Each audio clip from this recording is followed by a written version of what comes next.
Chilli powder అన్ని రకాల వంటలకు పచ్చళ్లకు సరైన chilli powder. No colour no chemicals. ఇది కూడా బాలు గారి సాంగ్. ఇలా మీరు నాకే ఒక డిఫరెంట్ వైబ్ అనిపిస్తుంది. సూపర్ అండి. Thanks a lot. And Padutha Theeyaga me life లో ఎంత ఇంపాక్ట్ చూపించిందో కూడా అర్థమైపోతుంది. సో అక్కడ మీరు వెళ్ళినప్పుడు ఫస్ట్ టైం బాలు గారి ముందు పాడే సాంగ్ అది కూడా ఒక ఛాలెంజింగ్ అనిపించింది. ఇప్పటికీ మీ కళ్ళ ముందు మెదులుతుందా?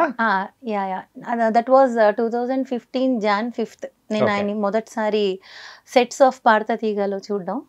సో ఎంత హ్యాపీయెస్ట్ మూమెంట్ అంటే ఫస్ట్ నాకు పాట మీద టెన్షన్ కన్నా ఆయన చూసానని సంతోషం. ఆయన ముందు ఏ సాంగ్ పాడారు? ఆనందో బ్రహ్మ, శివ నుంచి. Okay, beautiful. I want to sing that. Okay. Anando Brahma Govindo Hari, నీ పేరే ప్రేమ నా పేరే ప్యార్, సన్నజాజి పువ్వు లాంటి కన్నె పిల్ల కన్ను గీటిదే, చాకులాంటి కుర్రవాడు బాకులాంటి చూపుకొచ్చి ఏమిటే పుడంటుంటే, ఆనందో బ్రహ్మ గోవిందో హార్, నీ పేరే ప్రేమ నా పేరే ప్యార్. Wow, nice. I mean, Raja sir composition, of course. Yeah. It's my favorite too. So మరి ఈ సింగింగ్ కానీ ఈ వైలిన్ది కానీ సో స్టార్టింగ్ ఎక్కడి నుంచి బీజం అనేది పడింది? కరెక్ట్ ఆన్సర్ నాకు తెలియదు, కానీ మా ఫాదర్ వాళ్ళ బ్రదర్స్ ఎవరైనా సరే వాళ్ళు చిన్నప్పుడు పాడుతూ ఉండేవాళ్ళు. రేడియో ఇస్ ద సోర్స్ మాకు ఇంట్లో ఎవరు అంటే అలాగా పలానా అంటూ చెప్పుకోవడానికి ఏం లేదు మా ఫ్యామిలీలో. సో ఫాదర్ వాళ్ళు పాడుతున్నది వినడం, అలాగే వాళ్ళు ప్లే చేసే రేడియోలో సాంగ్స్, సో ఆ ఒక ఇంపాక్ట్ మాత్రం చాలా పడింది. Especially Raja sir songs. ఇది జాబిలికి వెన్నెలకి పుట్టిన పున్నమిలే, so that was my childhood memories అనమాట ఈ సాంగ్స్. అలాగే చెమ్మ చెక్క ఇలాంటి సాంగ్స్ ఉన్నాయి కదా. సో ఇవన్నీ నాకు కొంచెం ఊహ తెలిసినప్పుడు నాకు గుర్తున్న సాంగ్స్ అనమాట.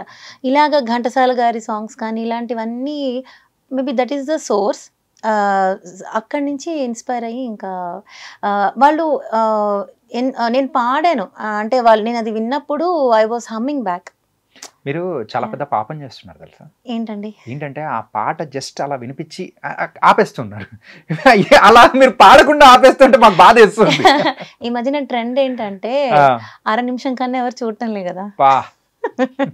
కనీసం మీరు 1/2 నిమిషం కూడా ఉండట్లేదు, 2 సెకండ్లలో ఇలా మొదలెట్టి అబ్బా అనుకునే పట్టనే ఊరిద్దామనా? ఓకే, సో కొంచెం కంటిన్యూ చేస్తానండి తర్వాత అలాంటివి. అవునా? ఓకే.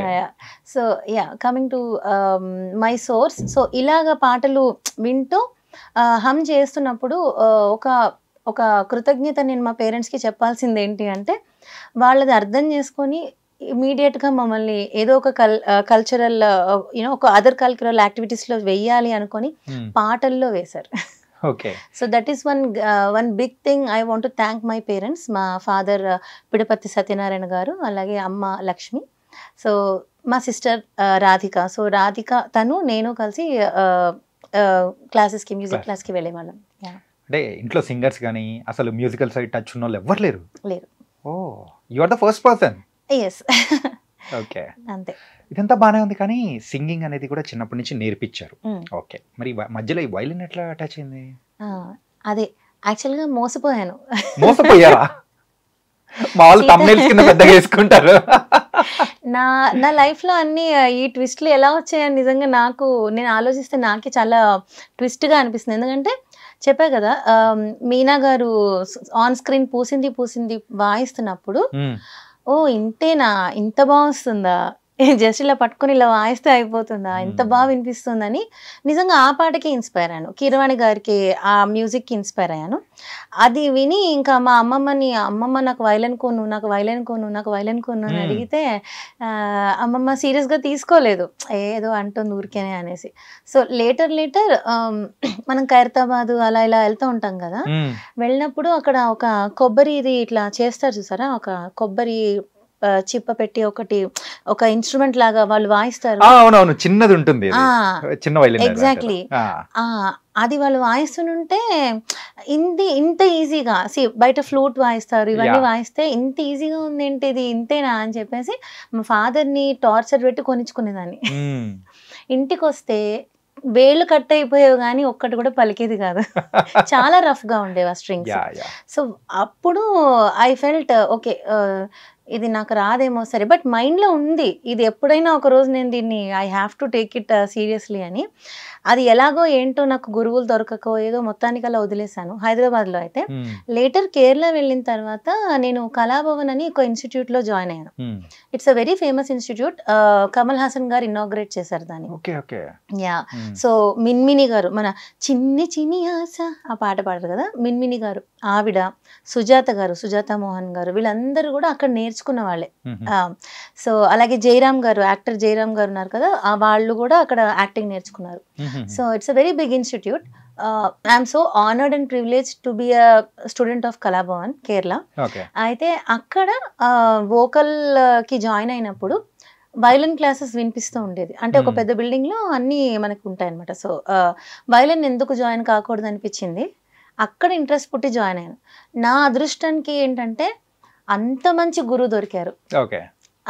సో బేసికల్లీ కేరళలో ఎలా ఉంటుందంటే, అంటే గురువులు కూడా దొరకడం చాలా కష్టం. అవునండి, కరెక్ట్ గా మనకి అంటే మన అభివృద్ధి కోసం తపన పడే గురువు దొరకడం, ఏదో మంత్లీ ఫీజు వస్తుంది కదా అలా కాకుండా అభివృద్ధి కోసం తపన పడే గురువు.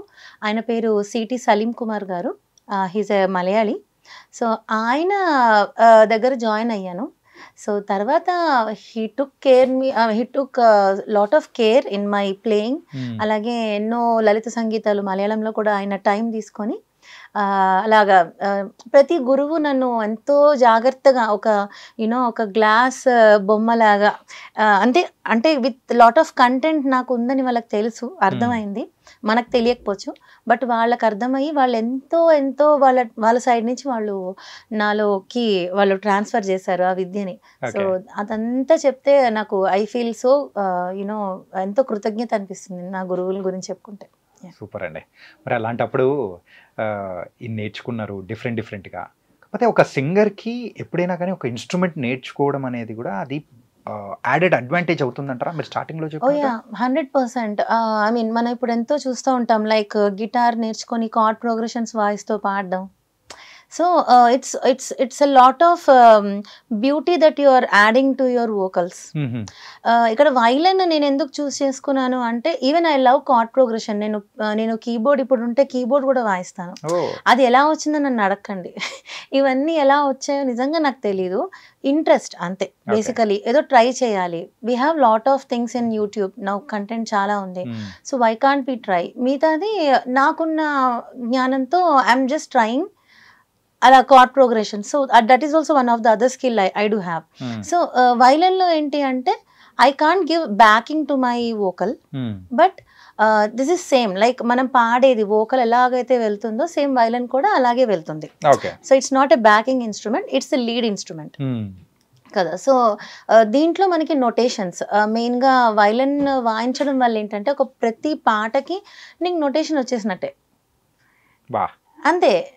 ఏదైనా ఇప్పుడు ఏదైనా ఒక పాటకి నొటేషన్ చెప్పు అంటే ఇట్టే చెప్పేయచ్చు with use of violin. So that is the main advantage of learning instrument. And అలాగే పాడుతా తీయగా డేస్కి ఒకసారి వెళ్ళిపోదాము. అందులో మీరు ఒక సంవత్సరం కంప్లీట్గా ట్రావెల్ అయ్యారని చెప్పేసి అని అన్నారు కదా. సో ఇన్ని సెగ్మెంట్స్ అండ్ ప్రతి వారం కూడా టెలికాస్ట్ అయ్యేది, అండ్ బాలుగారి ముందు పాడేటప్పుడు కానీ ఏదైనా ఒక సాంగ్ కానీ సో పర్టికులర్గా ఛాలెంజింగ్గా అనిపించింది, ఇది చెయ్యాలరా అని చెప్పేసి అనిపించింది ఏంటి? ఓ మై గాడ్, యాక్చువల్గా too many songs are challenging songs for us because చెప్పాను, as I said, కాంపిటీషన్ వెళ్ళే కొద్దీ క్లిష్టమైన పాటలు ఇవ్వడాలు. సో అలా చేయడం వల్ల అవి కూడా కొన్ని మా చాయిసెస్ ఉంటాయి, కొన్ని మా చాయిసెస్ ఓవర్లాప్, అంటే వేరే వాళ్ళతో కూడా ఓవర్లాప్ అయ్యే ఛాన్సెస్ ఉంటాయి కాబట్టి వాళ్ళే ఇస్తూ ఉండేవారు. So it's very brand new song for us to learn and present in front of sir. చాలా సో ఒకటి మానసవీణ మధుగీతం, అది చాలా టఫ్ సాంగ్. ఎన్నో రాగాలుతో కూడిన పాట అది. రాజన్ నాగేంద్ర గారు చేశారు దాని మ్యూజిక్. అయితే ఆ పాట నేను పార్థు నేమాని గారు, పార్థసారథి గారు ఉన్నారు కదా, singer Parthasarathi garu, winner of first season of Padutha Theeyaga, ఆయనతో పాటు నాకు పాడే అవకాశాన్ని ఇచ్చారు. ఇట్స్ అ సెలబ్రిటీ రౌండ్ అన్నమాట. So all the celebrities has come to accompany us and help us, so that వాళ్ళ యొక్క ఆ గ్రేజ్, ఆ టాలెంట్ అది కూడా మాకు కొంచెం రబ్ అవుతుందని అలా ప్లాన్ చేశారు.